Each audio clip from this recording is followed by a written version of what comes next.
Regresi linear adalah metode statistika yang digunakan untuk memodelkan hubungan antara dua variabel. Yang pertama, variabel independen yaitu X yang variabel bebas atau prediktor. Dan yang kedua, variabel dependen Y yaitu variabel yang diprediksi. Persamaan garis regresi linear. Nah, kalian bisa lihat cara untuk mencari persamaan garis regresi linear yaitu Y topi sama dengan A ditambah BX. Nah, keterangannya di mana Y-nya itu variabel terikat dan X-nya itu variabel bebas. E-nya itu intercept pintasan 0. Nah, kalau B-nya itu koefisien arah. Selanjutnya ada tujuan regresi linear yaitu memprediksi nilai variabel dependen berdasarkan variabel independen. Yang kedua, menentukan kekuatan dan arah hubungan antara variabel. Nah, kalian bisa lihat rumusnya. Mencari B-nya dulu. B-nya terlebih dahulu. B sama dengan sigma EN sigma XY dikurang sigma X sigma Y. Terus dibagi N sigma X kuadrat dikurang sigma X pangkat 2. Nah, terus yang A-nya nih, sigma Y dikurang sigma Y dikurang B sigma X. Terus dijumlah dibagi N. Contoh soal berikut ini pula mengenai pengalaman kerja dan penjualan.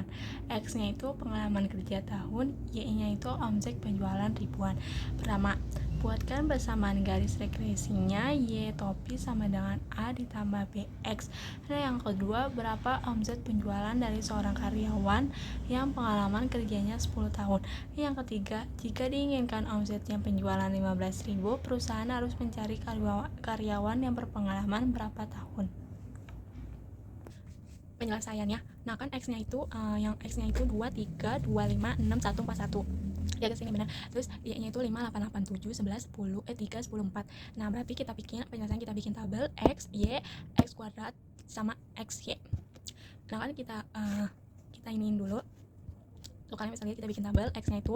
Nah, baru nanti X kuadratnya itu yang dikali X, berarti 2 kali 2. Nah, 4. Nah, kalau X-nya itu berarti X kali Y, 2 kali 5. Nah, kalau yang jumlahnya itu, yang 24-nya itu dijumlahin semuanya. X-nya itu berarti 2 ditambah 3 ditambah 2 tambah 5 tambah 6 tambah 1 tambah 4 tambah 1. Dari atas sampai bawah dijumlahin. Seterusnya kayak gitu. Yang Y-nya juga, X kuadrat juga, X-nya juga. Nah, penyelesaiannya nih. Yang satu menentukan persamaan regresinya itu temukan nilai A-nya. Nah, berarti masukkan rumusnya A sama dengan X kuadrat dikurang X sigma X Y sama dengan N-nya itu kan jumlah, berarti sigma X kuadrat dikurang sigma X kuadrat. Nah, berarti sigma Y-nya itu 56, terus sigma X kuadratnya itu 96. Nah, sigma X-nya itu 24, sigma X-nya itu 124. Nah, terus dikurang, berarti jumlahnya itu 8, yang N-nya itu jumlah keseluruhan yang barisnya itu loh. 8 terus 96 turun sama X kuadrat kan dikurang 24. 24-nya X, sigma X kan sama. Terus sigma X kuadrat. Terus udah dijumlahin, jadi hasilnya 5.376 dikurang 4.752 dibagi 768 dikurang 576 dan berarti dijumlahin jadi 624 sama dengan dibagi 192. Nah, jumlah hasilnya berarti 3,25. Nah, yang kedua yang menemukan nilai B-nya kan belum. Terus nilai B-nya N sama dengan sigma X Y sama dengan sigma X sigma Y. Nah, sama dengan dibagi jumlah sigma X kuadrat dikurang sigma X pangkat. Nah, sama kayak gitu juga, sama kayak yang A. Berarti N-nya itu 8, 198 dikurang 24, terus sigma X-nya terus 256 dikurang 8, 96, 24. Nah, jumlahnya itu 1.584 dikurang 1.344 sama dengan 768 dikurang 576 sama dengan 240 dibagi 192 sama dengan 1,25. Nah, berarti begitu. Nah, terus berdasarkan perhitungan diperolehnya nilai A-nya 3,25 dan nilai B-nya 1,25. Maka persamaan regresinya adalah Y sama dengan 3,35 ditambah 1,25X. Nah, kalian bisa baca di sini juga ya. Nah, berikutnya, jika diketahuinya pengalaman kerja karyawan 10 tahun, temukan prediksi omset penjualannya. Berarti Y topi 3,25 ditambah 1,25X sama dengan 3,25 ditambah 1,25. Terus 10 itu nyampe karyawan 10 tahun. Nah, sama dengan 3,25 ditambah 1,25. Berarti hasilnya 15,75. Kalian juga bisa baca tuh yang keterangannya berdasarkan perhitungannya tersebut. Jika pengalaman kerja 10 tahun diperoleh omset penjualannya itu berarti sebesar 15,75 dikali 100. Terus berdasarkan contoh soal satuan dalam ribuan tuh.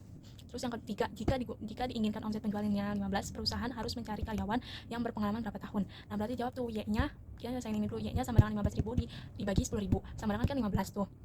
Terus Y-nya 3,25 ditambah 1,25x. Y-nya itu kan 15, berarti sama dengan 3,25 ditambah 1,25x. Nah, terus 1,25x sama dengan 15,3,25 15 negatif 3,25 karena ada negatif nih, sudah minnya. Terus berarti x-nya 9,4. Tuh, kalian juga bisa baca berdasarkan perhitungan tersebut, maka dapat disimpulkan jika diinginkan omset penjualan sebesar 15.000, maka perusahaan harus mencari karyawan yang berpengalaman selama 9,4 tahun. Gitu deh. Selanjutnya yang analisis korelasi. Selanjutnya analisis korelasi. Analisis korelasi adalah teknik statistik yang digunakan untuk mengukur seberapa kuat hubungan antara dua variabel. Korelasi tidak menunjukkan sebab akibat, tetapi hanya menunjukkan bahwa ada hubungan atau keterkaitan antara dua variabel. Selanjutnya ada jenis-jenis korelasi. Yang pertama itu berdasarkan arah hubungan, yaitu korelasi positif. Jika nilai satu variabel meningkat, maka variabel lain juga cenderung meningkat. Nah, yang kedua korelasi negatif. Jika nilai satu variabel meningkat, maka variabel lain cenderung menurun. Terus tidak ada korelasi, berarti tidak ada pola hubungan yang jelas antara dua variabel.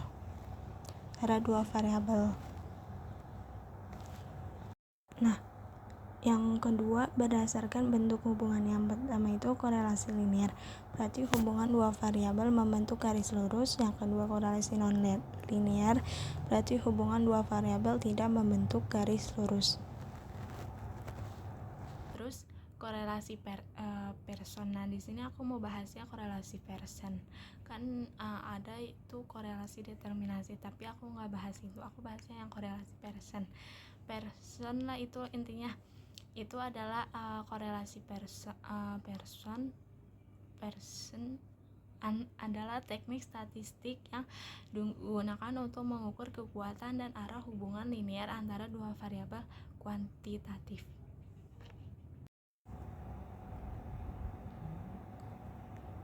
Selanjutnya ada rumus, yaitu koefisien korelasi person antara variabel x dan y disimpulkan dengan R. Nilai R dihitung menggunakan rumus berikut, itu R sama dengan N sigma XY dikurang sigma X sigma Y, terus dibagi akar N sigma X kuadrat dikurang sigma X pangkat. Nah, N sigma Y kuadrat dikurang sigma Y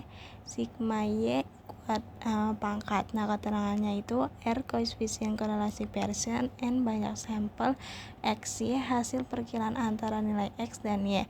X-nya itu nilai variabel bebas, nah Y nilai variabel terikat. Nah, disitu kalian bisa baca tuh yang contoh soal nomor 1. Ingin diketahui seberapa kuat hubungan antara besarnya pendapat seorang dengan pengeluaran konsumsi per bulan. Data dari 96 orang yang diwawancarai diperoleh data sebagai berikut. X-nya itu pendapatan, berarti 800, 900, 700, 600, 700, 800 ribuan. Berarti 800.000 gitu. Terus Y-nya itu konsumsi. Itu 300 konsumsi 300, 200, 100 ribuan juga. Nah, jawab nih. Berarti jawabnya tuh berarti kita bikin tabel juga. Nah, seperti yang dilihat juga, X-nya 800, 900, 700, 600, 700, 800. Terus jumlahnya 4.500. Y-nya 300, 200, 100, 200, jumlahnya 1.300. X kuadrat dikalikan dengan X, berarti 800 kali 800 sama dengan berarti 640.000 1000. Y-nya AY kuadrat pun sama, selanjutnya X Y-nya itu berarti kan X dikali dengan Y berarti 80 kali 30 sama dengan 240. Nah itu dibikin tabel ya yang kayak tadi regresi linear. Nah terus untuk menghitung koefisien korelasi, maka nilai-nilai tersebut dimasukkan dalam rumus koefisien korelasi sebagai berikut. 1.300 harus dibagi akar 6 3.430.000 dikurang 4.500 kuadrat, terus pangkat lagi 310 ribu sama dengan dikurang 1.300, terus pangkat 2 sama dengan 6.660.000 dikurang 5.850.000, terus dibagi akar 20 dikurang 250.000 terus di ini ya dipangkatin lagi 1.860.000 dikurang 1.660.000. Nah dijawab lagi berarti di bawah itu 210.000 dikurang akar 330.000 akar 170.000 berarti itu 210.000 dikurang 5.740 dikali 4.000.